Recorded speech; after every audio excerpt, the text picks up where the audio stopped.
또 안 받네. 진짜 너무하네. 이렇게까지 피할 일이야? 좋아. 이번엔 문자로 해보자. 얘야, 왜 전화 안 받니? 무슨 일 있는 건 아니지? 답장 좀 줘. 도대체 뭐가 문제야? 내 연락을 왜 이렇게 피하는 거야? 진짜 얘기를 좀 해야겠다. 여보세요? 얘야, 도대체 왜 내 전화를 안 받니? 이렇게까지 나를 무시하는 이유가 뭐야? 아, 죄송해요. 바빠서 그랬어요. 어머니, 정말 죄송한데요. 제발 너무 자주 전화 좀 하지 말아주세요. 저도 애 보느라 정신 없어요. 뭐? 내가 너한테 전화하는 게 그렇게 불편한 거였니? 네, 솔직히 조금 그래요. 제가 필요하면 먼저 연락드릴 테니까 어머니가 이렇게 전화하시면 저도 스트레스 받아요. 이 상황은 마치 딸과 어머니 같은데요. 하지만 이렇게 짜증내는 사람은 딸이 아니라 며느리인데요. 딸이라도 이해되지 않는 상황인데 며느리가 어머니한테 전화 많이 한다고 짜증내는 건 더 이해가 되지 않네요. 어머니가 얼마나 전화하길래 이러는 걸까요? 안녕하세요. 경기도에 사는 65세 김영자입니다. 젊었을 때는 작은 옷가게를 운영하며 성실히 살아왔고 두 아이를 키우며 많은 행복과 보람을 느꼈습니다. 지금은 자식들과의 여러 문제로 몸과 마음이 힘든 상황입니다. 오늘 제 이야기를 들어주시고 따뜻한 댓글과 격려 부탁드립니다. 구독과 좋아요는 저에게 큰 힘이 됩니다. 오늘은 제가 겪은 가족 간의 갈등과 그로 인한 상처, 그리고 이후의 변화에 대해 이야기하려 합니다. 처음에는 작은 오해로 시작되었지만 시간이 지날수록 감정이 격해지고 상황이 복잡해졌습니다. 결국 모두가 힘든 결정을 내려야 했던 순간까지의 이야기를 들려드리겠습니다.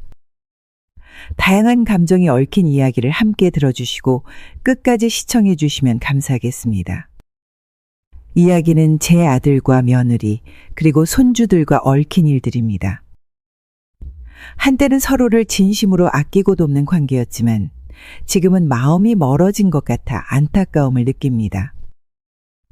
저와 비슷한 경험이 있는 분들이 계시다면 함께 공감하고 위로를 나눌 수 있으면 좋겠습니다. 이번 이야기를 통해 가족 간의 소통과 배려의 중요성을 다시 한번 깨닫게 되었습니다. 앞으로 펼쳐질 이야기에서 제가 어떤 갈등을 겪었고 어떻게 이겨내려 했는지 말씀드리겠습니다. 여러분, 끝까지 지켜봐 주세요.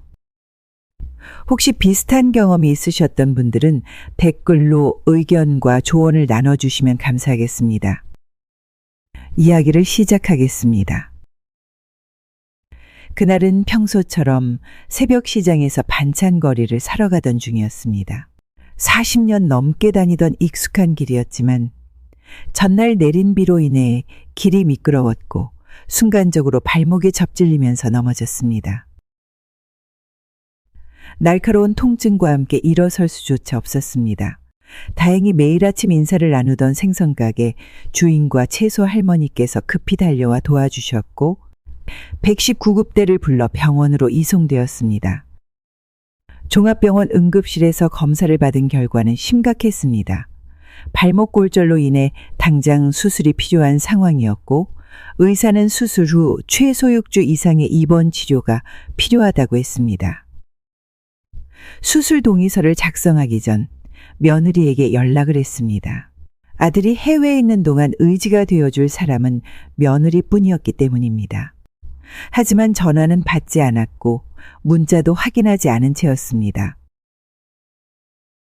간호사의 도움으로 수술 동의서를 작성하고 수술을 받았습니다. 마취에서 깨어난 후에도 며느리에게 여러 차례 연락을 시도했지만 여전히 묵묵부답이었습니다. 결국 해외에 있는 아들에게 연락할 수밖에 없었습니다. 엄마, 무슨 일이세요? 별일 아니야. 그저 발목을 좀 다쳐서 수술 받았다고 알리려고. 옆 병실에서는 환자 가족들이 찾아와 간식도 챙겨주고 이야기꽃을 피웠습니다. 하지만 저는 혼자서 간단한 식사를 해결해야 했고 화장실을 가는 것조차 간호사의 도움을 받아야 했습니다. 퇴근 시간이 되자 딸이 회사 업무를 마치자마자 병원으로 달려왔습니다. 유치원 교사인 딸은 아이들을 가르치느라 바쁜 와중에도 매일 병문안을 왔습니다. 엄마, 많이 아프셨죠? 제가 일찍 오지 못해서 죄송해요. 바쁜데 이렇게 와주니 얼마나 고마운지 몰라? 딸은 퇴근 후 병원에 들러 발 마사지도 해주고 씻는 것도 도와주었습니다. 항상 웃는 얼굴로 보살펴주는 딸 덕분에 병실은 점점 따뜻해졌습니다. 아들의 연락을 받고서야 마지못해 병원을 찾아온 며느리는 병실 앞 복도에서 30분이 넘도록 전화 통화만 하다가 돌아갔습니다.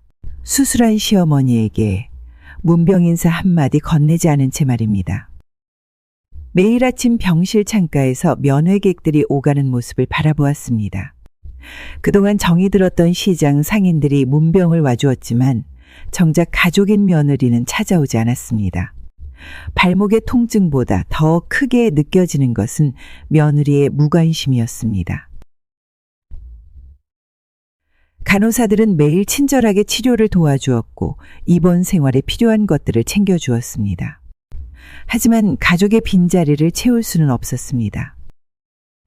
입원한 지 일주일이 지난 어느 날 병실 문이 열리더니 며느리가 들어왔습니다. 며느리의 얼굴에는 웃음이 가득했고 병문안 선물로 과일 바구니를 들고 있었습니다. 평소와 다른 며느리의 모습에 왠지 모를 불안함이 스쳤습니다. 아니나 다를까. 며느리는 병상 옆 의자에 앉자마자 손녀 돌잔치 이야기를 꺼냈습니다. 어머님, 다음 달이 지민이 돌인데 남편 없이 혼자 준비하려니 너무 막막해요. 아들이 출장 중이라 많이 힘들겠구나. 그래서 말인데 어머님께서 금전적으로 조금만 도와주시면 안 될까요? 병실하는 순간 무거운 정적이 감돌았습니다. 수술 후 한 번도 문병 오지 않던 며느리가 갑자기 찾아온 이유가 바로 이것이었습니다. 아픈 시어머니 걱정에 찾아온 것이 아니라 돈이 필요해서 온 것이었습니다. 평소라면 단숨에 거절했을 테지만 손녀의 첫 돌잔치라는 말에 마음이 흔들렸습니다. 500만 원만 빌려주시면 돌잔치 끝나고 바로 갚을게요. 제발 도와주세요. 알겠다. 퇴원하면 통장에서 찾아줄게. 며느리의 얼굴에 환한 미소가 번졌습니다. 하지만 그 미소 뒤에 숨겨진 계산적인 모습이 안타까웠습니다. 문병 한번 제대로 오지 않던 며느리가 돈이 필요하니 찾아왔다는 사실이 마음 한켠을 아프게 했습니다. 며느리는 돈 이야기를 끝내자마자 급한 약속이 있다며 서둘러 일어났습니다. 병실을 나서는 며느리의 뒷모습을 바라보며 복잡한 감정이 밀려왔습니다. 자식이 낳은 첫 손녀의 돌잔치인데 도와주지 않을 수는 없었습니다. 하지만 이런 식으로 찾아와 돈을 요구하는 며느리의 태도가 서운했습니다. 딸이 퇴근하고 병문안을 왔을 때 이 이야기를 전했더니 딸은 한숨을 쉬며 고개를 저었습니다. 엄마 너무한 거 아니야? 문병도 제대로 안 오더니 이제 와서 돈 때문에 오고. 입원해 있는 동안 단 한 번도 진심 어린 문병을 오지 않던 며느리였습니다. 이제야 찾아온 이유가 돈 때문이라는 사실에 마음이 무거워졌습니다. 하지만 손녀의 돌잔치를 생각하며 마음을 다잡았습니다. 퇴원을 하고 일주일이 지난 어느 날 며느리에게서 문자가 왔습니다. 첫 손녀의 돌잔치를 앞두고 시어머니에게 보낸 문자의 내용은 뜻밖이었습니다. 어머님, 발목 수술하신 지 얼마 안 되어서 많이 불편하실 것 같아요. 돌잔치 날 오시지 않으셔도 됩니다. 500만 원을 빌려간 며느리가 보낸 메시지였습니다. 발목이 아프다는 핑계로 손녀의 첫 돌잔치에 오지 말라는 말이었습니다. 평생 처음 겪는 일이었습니다. 하지만 저도 걸어 다니기도 많이 불편해서 가면 괜히 여러 사람 신경 쓰이게 할 테니 가지 않아야겠다고 생각하고 돌잔치 잘하고 못 가서 미안하다고 문자를 보냈습니다. 저녁이 되자 돌잔치가 어땠는지 궁금해지는 겁니다. 사진이라도 몇 장 보고 싶은 마음에 며느리에게 전화를 걸었지만 바쁜 일이 있는지 받지 않는 겁니다. 그래서 딸에게 전화를 걸어 사진을 보내달라고 했더니 놀라운 사실을 알게 되었습니다. 며느리는 시댁 친척들, 누구에게도 돌잔치 초대장을 보내지 않았다는 것이었습니다. 어머, 잊어버리고 있었는데 오늘 돌잔치였어? 왜 근데 연락을 안 했지? 결국 화가 난 마음을 진정시키지 못하고 며느리에게 전화를 걸었습니다. 여러 번의 신호음 끝에 며느리가 전화를 받았습니다. 너 왜 시댁 식구들은 왜 초대하지 않은 거니? 아이고, 어머님, 너무 정신이 없어서 깜빡했네요. 죄송해요. 말끝도 채 듣지 않고 전화를 끊어버렸습니다. 그동안 장사를 하면서 수많은 거짓말을 들어왔지만 이렇게 뻔뻔한 변명은 처음이었습니다.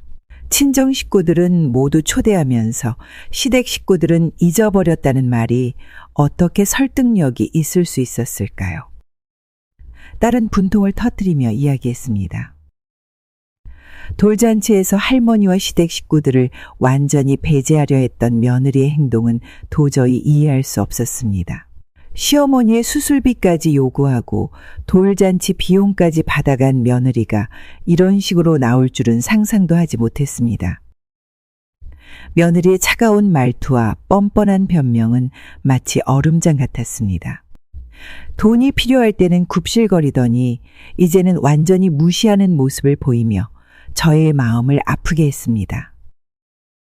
시어머니도 시댁 식구들도 없는 돌잔치를 했던 것입니다.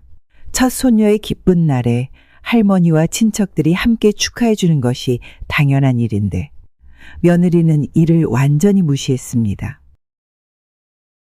이런 서운함은 처음이었습니다. 너무 속상한 나머지 친구들에게 털어놨습니다. 모두 이 소식을 듣고 안타까워했습니다. 손녀의 돌잔치에 할머니가 참석하지 못한다는 이야기에 모두가 고개를 저었습니다. 발목 통증은 나아지고 있었지만 마음의 상처는 더 깊어졌습니다. 아들이 한국에 온 지 한 달 만에 가족들과 함께 저녁 식사를 하기로 했습니다.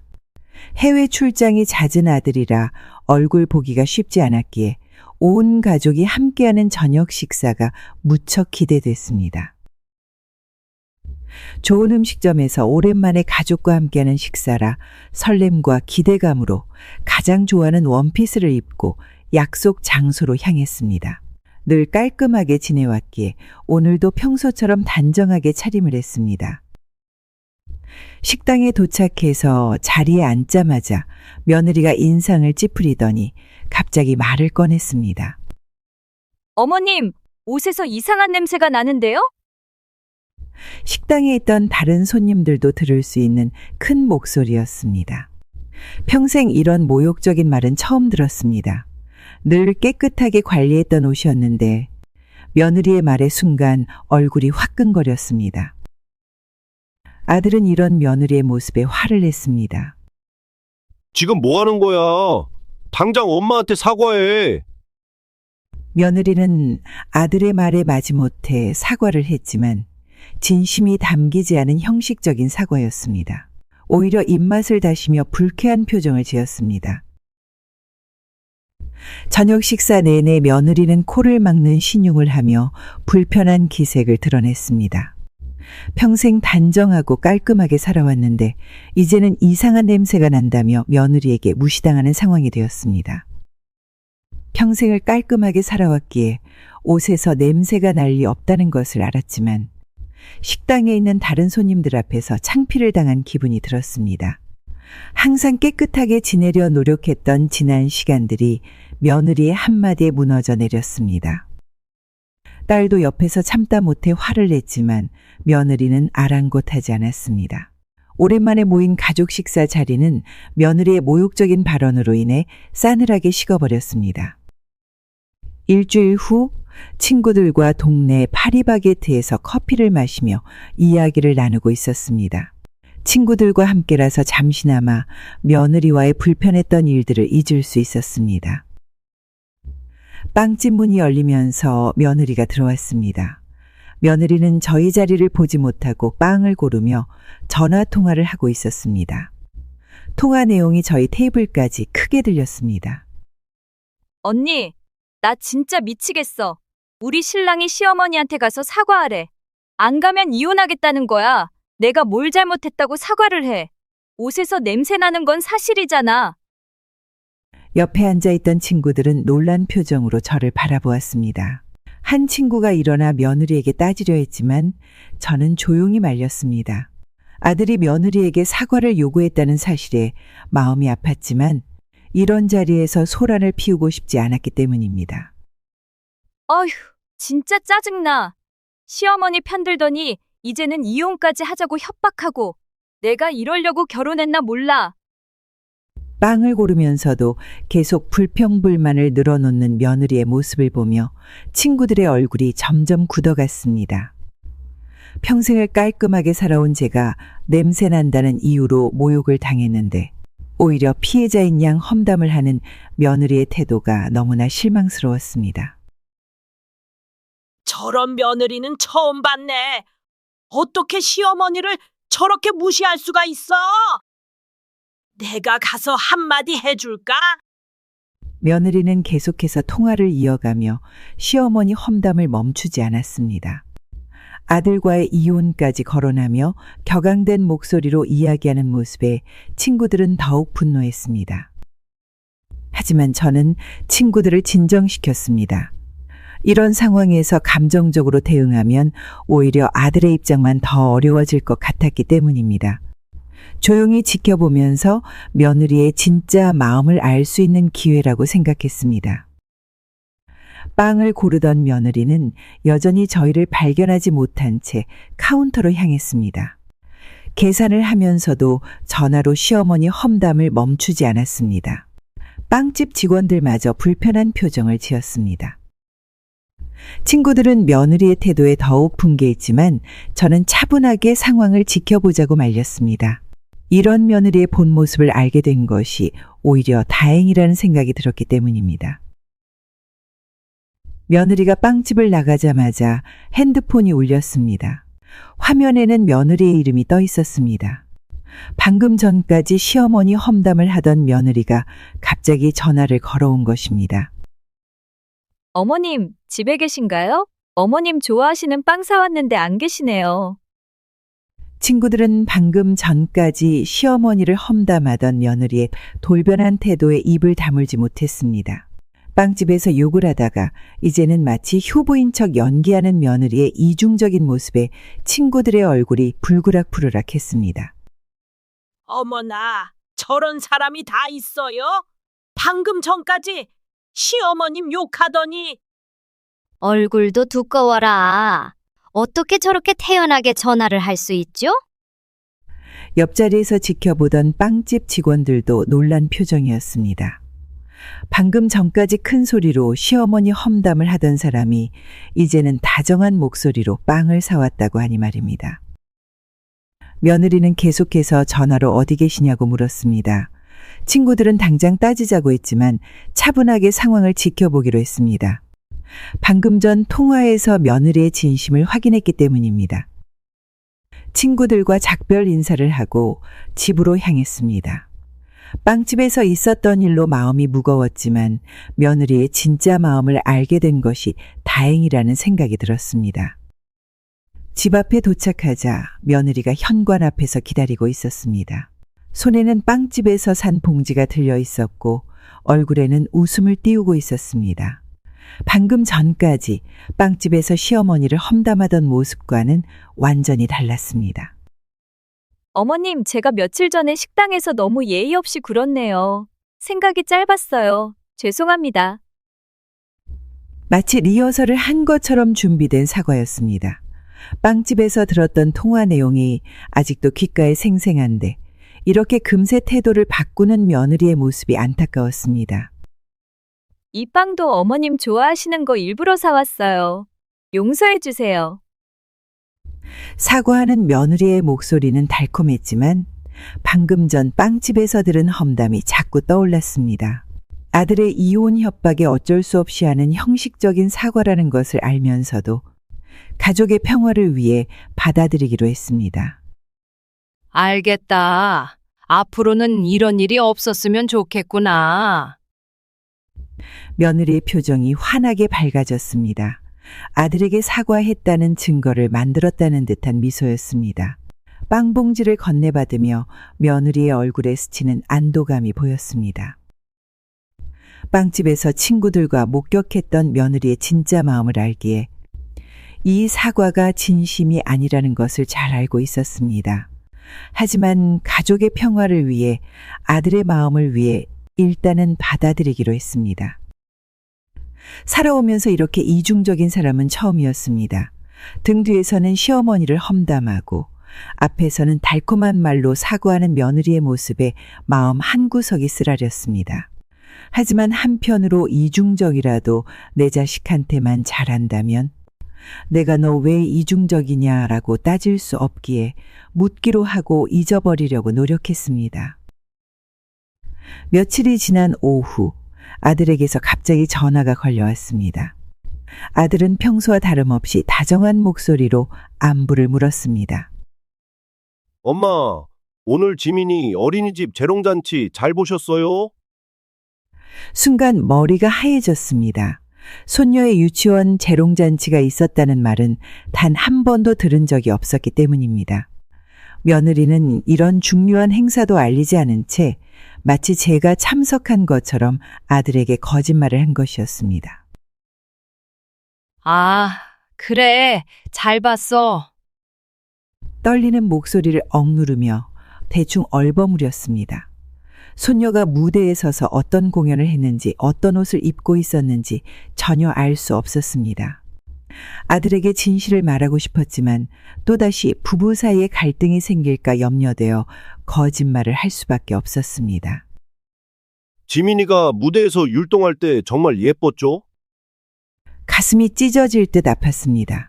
평생 단 한 번도 거짓말을 해본 적 없었는데 이제는 손녀의 재롱잔치도 보지 못한 채 본척해야 하는 상황이 되어버렸습니다. 손녀의 첫 무대를 보지 못했다는 사실에 눈물이 났지만 전화기 앞에서 억지로 웃음을 지어야 했습니다.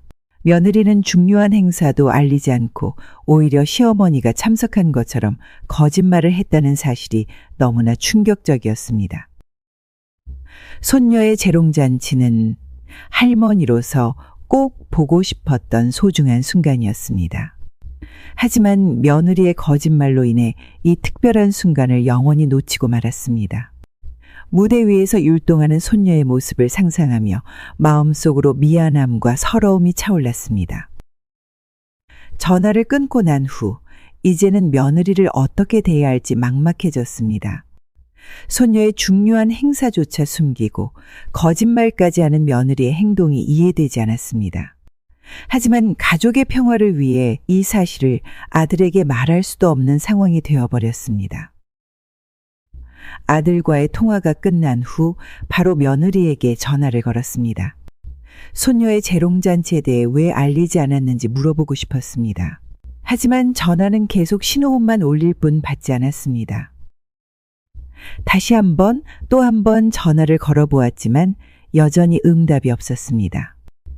부재중 전화가 여러 통 쌓였을 텐데도 며느리는 전화를 걸어올 생각을 하지 않았습니다. 평소 같았으면 부재중 전화를 보고 금방 연락이 왔을 텐데 이상하게도 아무런 연락이 없었습니다. 마지막 시도로 문자 메시지를 보냈습니다. 지민이 재롱잔치는 왜 알려주지 않았니? 라는 짧은 메시지였습니다. 하지만 이 메시지 역시 1이라는 숫자만 떠 있을 뿐 답장은 오지 않았습니다. 시간이 흐를수록 마음이 초조해졌습니다. 손녀의 특별한 날을 볼 수 없었다는 서운함도 컸지만 이렇게 연락을 피하는 며느리의 태도가 더욱 실망스러웠습니다. 아들에게는 시어머니가 재롱잔치에 다녀갔다고 거짓말을 하고 정작 본인은 연락조차 받지 않은 모습이 이해되지 않았습니다. 핸드폰 화면만 수십 번을 들여다보았습니다. 혹시나 하는 마음에 카카오톡도 확인해보고 문자 메시지함도 다시 열어보았지만 여전히 답장은 없었습니다. 문자도 답장이 없고 전화도 받지 않자 걱정이 되기 시작했습니다. 요즘 뉴스에서 각종 사고 소식을 자주 접하다 보니 혹시나 하는 마음에 택시를 타고 아들 집으로 향했습니다. 아파트 현관에 도착하자 웃음소리가 새어나왔습니다. 초인종을 누르기 전 문틈 사이로 맛있는 냄새와 함께 시끌벅적한 이야기 소리가 들렸습니다. 걱정했던 마음과 달리 집안에서는 즐거운 식사 자리가 한창이었습니다. 며느리의 친정 식구들이 모여 대게를 쪄먹고 있었고 테이블 위에는 소주잔도 놓여 있었습니다. 며느리는 연락이 안 된다는 핑계로 시어머니를 피하면서 친정 식구들과 즐거운 시간을 보내고 있었던 것입니다. 어머님 어쩐 일로 오셨어요? 오실 줄 알았으면 대게를 더 샀을 텐데. 같이 드실래요? 마치 아무 일도 없었다는 듯 웃으며 말하는 며느리의 모습에 가슴 한켠이 아려왔습니다. 손녀의 재롱잔치도 알리지 않고 연락도 피하더니 이제는 이런 식사 자리에서도 시어머니를 배제하는 모습이 너무나 서운했습니다. 친정 어머니는 상다리가 부러질 정도로 차려진 식탁 앞에서 즐거운 시간을 보내고 있었습니다. 정작 시어머니는 이런 자리에 초대조차 되지 않았다는 사실이 마음 아팠습니다. 아니다. 전화가 안 돼서 혹시나 해서 왔어. 잘 지내는 것 같으니 다행이구나. 난 이만 가볼게. 집을 나서는 발걸음이 무거웠습니다. 며느리가 이렇게까지 차갑게 대할 이유가 무엇인지 이해할 수 없었습니다. 결혼식 날 딸처럼 아끼겠다던 약속은 어디로 갔는지 이제는 완전히 남이 되어버린 것만 같았습니다. 집으로 돌아오는 길, 며느리의 행동이 더욱 의문스러워졌습니다. 평소에는 손에서 핸드폰을 놓지 않던 며느리였습니다. SNS에 식사 사진을 올리는 것을 좋아하고 카카오톡 메시지도 금방금방 확인하던 며느리가 왜 시어머니의 연락만 피했는지 이해할 수 없었습니다. 식당에서 밥을 먹을 때도, 길을 걸을 때도, 심지어 운전할 때도 핸드폰을 손에 들고 있던 며느리였습니다. 친구들과는 수시로 연락하고 친정 식구들과도 매일같이 통화하던 며느리가 시어머니의 전화만 받지 않았다는 사실이 마음을 아프게 했습니다. 특히 손녀의 재롱잔치 날 다른 친척들과 친구들에게는 사진과 영상을 보내면서도 정작 할머니에게는 알리지도 않았다는 점이 더욱 서운했습니다. 핸드폰으로 수많은 사람들과 소통하면서도 유독 시어머니만 제외했다는 사실은 분명 단순한 실수가 아니었습니다. 대개 파티 사진도 아마 SNS에 올라갔을 것입니다. 친구들과 친정 식구들에게 자랑하면서도 시어머니에게는 연락 한 통 없었던 며느리의 차가운 마음이 이해되지 않았습니다. 이런 생각을 하다 보니 지난날의 기억들이 떠올랐습니다. 결혼 초기에는 카카오톡으로 일상을 공유하고 맛있는 음식을 먹을 때면 사진도 보내주던 며느리였는데 언제부터인가 조금씩 변해갔습니다. 처음에는 바빠서 연락을 못했다고 했고 나중에는 핸드폰을 못 봤다는 핑계를 대더니 이제는 아예 연락조차 피하는 사이가 되어버렸습니다. 손에서 핸드폰을 놓지 않는 며느리가 시어머니의 연락만 피한다는 것은 분명 의도적인 행동이었습니다. 아마도 이 순간에도 며느리는 친구들과 메시지를 주고받고 있을 것입니다. 하지만 시어머니의 부재중 전화와 문자는 그대로 방치된 채로 남아있겠죠. 이런 생각을 하니 마음 한구석이 더욱 쓸쓸해졌습니다. 어느 날 딸이 급하게 전화를 걸어왔습니다. 회사에서 갑자기 출장이 잡혔는데 손자를 돌봐줄 사람이 필요하다고 했습니다. 딸은 이혼한 상황이라 낮에는 보모가 와서 돌봐주지만 밤에 아이와 함께 자줄 사람이 필요한 상황이었습니다. 엄마, 죄송한데 일주일만 도와주실 수 있으세요? 밤에만 같이 자주시면 돼요. 당연히 도와주겠다고 했습니다. 손자와 함께 보내는 시간은 늘 행복했기 때문입니다. 딸의 부탁에 흔쾌히 승낙했고 짐을 꾸려 딸의 집으로 향했습니다. 그런데 이 소식을 들은 며느리가 찾아왔습니다.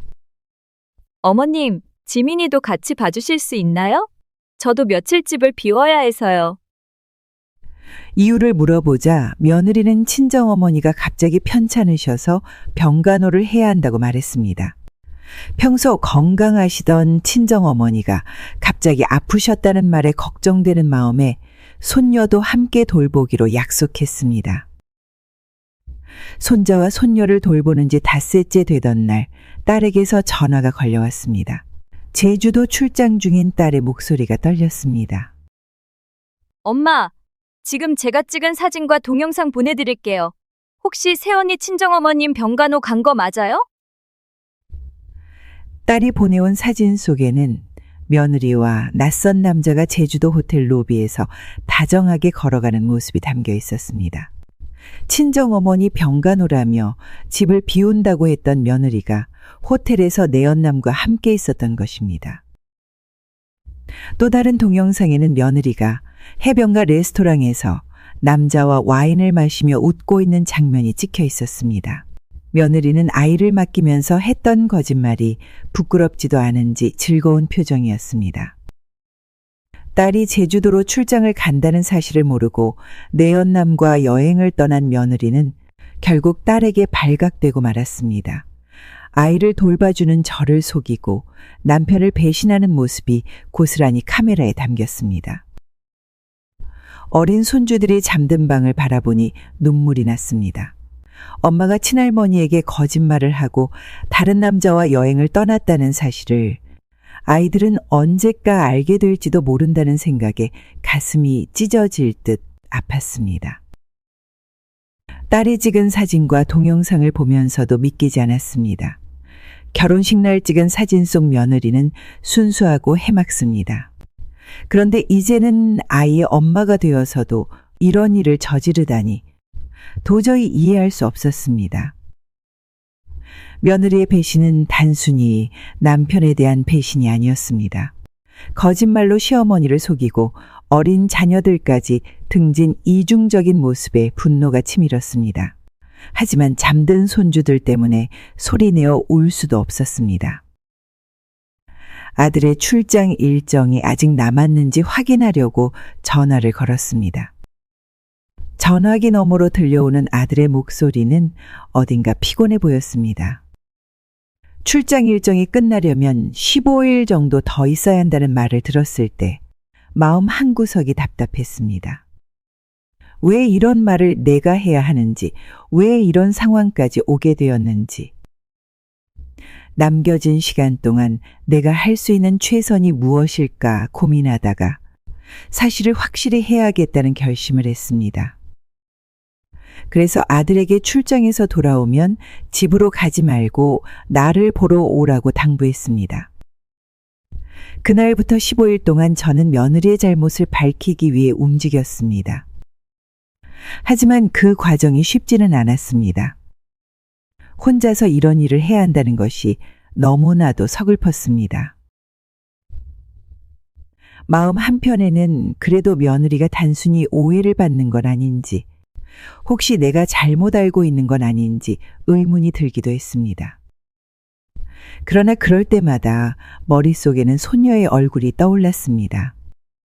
순수하고 해맑게 웃는 아이를 생각하면 이대로 넘어갈 수 없다는 생각이 들었습니다.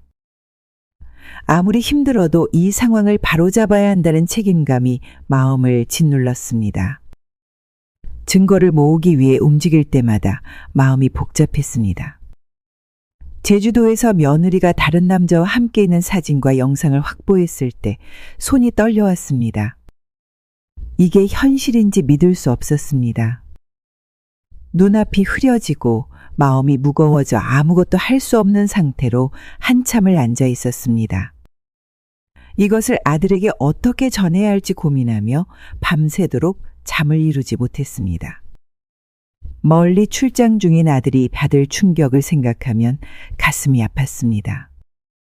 아들이 과연 이 상황을 받아들일 수 있을까 싶어서 걱정이 됐습니다. 증거를 정리하며 내가 어쩌다 이런 일을 하고 있는지 스스로에게 묻게 되었습니다. 결혼은 축복이라고 믿었던 지난 날이 떠올랐습니다. 아들과 며느리가 처음 결혼하겠다고 했을 때 얼마나 기뻐했는지 아직도 생생합니다. 그날의 웃음과 축복이 이토록 멀게 느껴질 줄은 상상도 못했습니다. 결혼 생활이란 단순히 두 사람만의 일이 아니며 주변 모든 가족이 함께 걸어가는 길이라는 것을 그때는 몰랐던 것 같습니다. 15일이라는 시간은 길고도 짧았습니다. 어떻게 이 이야기를 시작해야 할지 몰라서 아들이 돌아올 날이 다가올수록 긴장이 되었습니다. 증거를 손에 쥔 채로 아들이 올 날을 기다리며 마음속에는 두 가지 감정이 교차했습니다. 한쪽에서는 진실을 밝혀야 한다는 의무감이, 다른 한쪽에서는 이 이야기가 가져올 결과에 대한 두려움이 있었습니다. 출장을 마치고 아들이 집에 오기 전날 밤 저는 잠을 이루지 못했습니다. 아들이 출장에서 돌아오던 날 저는 아들을 집으로 불렀습니다. 집안은 조용했고 마음은 점점 더 무거워졌습니다. 증거를 담은 서류와 사진을 꺼내 식탁 위에 놓으면서 심장이 마구 뛰었습니다. 어떻게 이 말을 꺼낼지 고민하며 아들이 문을 열고 들어오는 소리를 듣는 순간 손이 떨렸습니다. 출장에서 고생 많았겠구나. 아들은 피곤한 얼굴로 고개를 끄덕이며 자리에 앉았습니다. 하지만 내가 준비한 서류를 보자마자 눈빛이 달라졌습니다. 저는 침착하게 입을 열었지만 목소리가 떨려 말을 이어가는 것이 쉽지 않았습니다. 내가 출장 중일 때 알게 된 게 있어서 내가 직접 확인해야 할 것 같아. 조심스럽게 사진 한 장을 아들 앞으로 밀었습니다. 사진을 본 아들은 처음에는 무슨 상황인지 이해하지 못한 듯 멍하니 바라보다가 점점 얼굴이 굳어갔습니다. 그 모습에 내 가슴은 찢어지는 듯 아팠습니다. 어떤 반응을 보일지 몰라 조마조마한 마음으로 아들을 지켜봤습니다. 아들은 손으로 사진을 몇 번이고 뒤적이며 확인했습니다. 마치 이 모든 것이 거짓말이기를 바라는 듯한 표정이었습니다. 그 순간 저는 아들이 얼마나 충격을 받았는지 알 수 있었습니다. 몸이 뻣뻣하게 굳어있는 모습에 마음이 먹먹해졌습니다. 엄마도 믿고 싶지 않았어. 다른 사람에게는 말하지 않았으니까 걱정하지 말고 차분히 생각해 보렴. 내 말에 아들은 아무 말도 하지 않았습니다. 그저 눈을 감고 고개를 숙인 채 한참을 그대로 있었습니다. 조금 시간이 흐르자 아들은 서류를 덮고 깊은 한숨을 내쉬었습니다. 그제야 조금씩 얼굴에 변화가 보였습니다. 분노와 슬픔, 그리고 실망이 뒤섞인 표정이었고 그 모습이 나를 더욱 아프게 했습니다.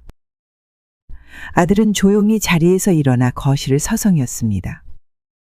무언가 말을 하려고 입을 떼었지만 말이 나오지 않는 듯 했습니다. 그 모습이 안쓰러워서 눈물이 났습니다. 아이를 위해서, 가족을 위해서 끝까지 참으려고 애써왔던 아들의 마음이 느껴져서였습니다.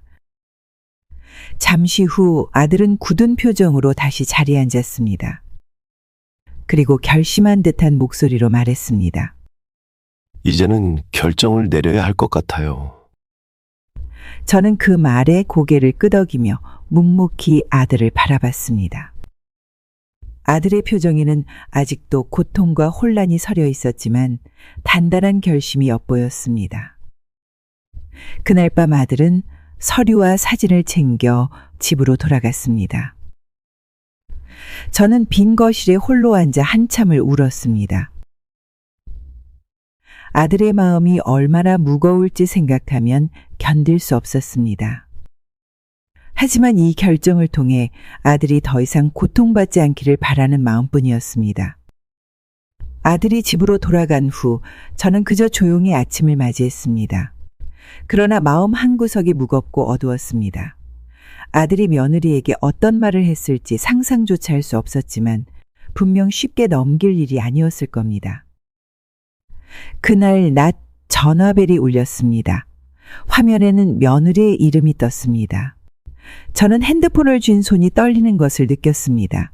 벨 소리는 계속 울렸지만 받지 않았습니다. 저는 그저 손을 내려놓고 깊게 숨을 내쉬었습니다. 전화벨이 꺼지자 마음이 잠시 놓이는가 싶더니 곧이어 다시 울리기 시작했습니다.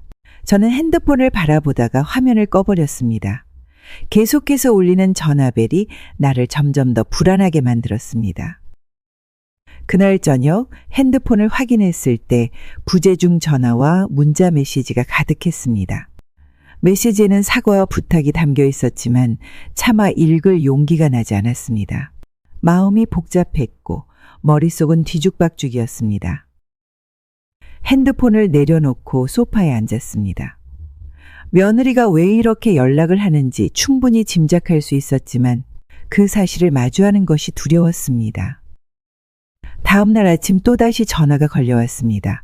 이번에도 받지 않았습니다. 그저 조용히 창밖을 바라보며 며느리가 더 이상 전화를 걸지 않기를 바랐습니다. 하지만 전화벨은 계속 울렸고 결국 핸드폰의 전원을 꺼버렸습니다. 그날 하루 종일 마음이 가라앉지 않았습니다. 부엌에서 식사를 준비하다가도 손이 멈췄고 손녀의 사진을 바라보며 한숨만 나왔습니다. 며느리가 어떤 말을 하고 싶었는지 알고 싶지 않은 건 아니었습니다. 그러나 이미 너무 많은 상처를 받은 나로서는 그 전화를 받는 것 자체가 큰 용기를 필요로 했습니다. 밤이 되자 결국 핸드폰을 다시 켰습니다. 며느리의 이름이 몇 번이고 저장된 부재중 전화 목록을 보며 한참을 망설였습니다. 그리고 메시지를 읽었습니다. 짧은 사과와 함께 한 번만 이야기를 들어달라는 내용이었습니다. 다시 핸드폰을 내려놓으면서 마음이 한층 더 무거워졌습니다. 며느리의 마음을 이해하지 못하는 것은 아니었지만 지금 이 순간에는 내 마음을 돌볼 여유조차 없었습니다. 그저 조용히 다음 날이 오기를 기다렸습니다. 아들과 며느리는 결국 이혼하기로 결정했습니다. 그 과정이 결코 쉽지 않았음을 누구보다도 잘 알고 있었기에 그 소식을 들었을 때 마음이 한없이 무거워졌습니다. 한때는 사랑으로 가득했던 부부의 관계가 이렇게 끝난다는 사실이 슬펐고 손녀가 앞으로 감당해야 할 현실을 생각하면 가슴이 아팠습니다. 아들은 손녀의 양육권을 맡기로 했습니다. 손녀는 이제 저와 아들과 함께 살고 있습니다. 매일 밝게 웃는 손녀의 얼굴을 보면 다행이라는 생각이 들면서도 어린 나이에 이렇게 큰 변화를 겪어야 한다는 것이 안쓰럽기만 했습니다. 손녀가 느꼈을 혼란과 외로움은 말로 다 할 수 없을 것입니다. 며느리는 일주일에 한 번씩 손녀를 만나러 옵니다.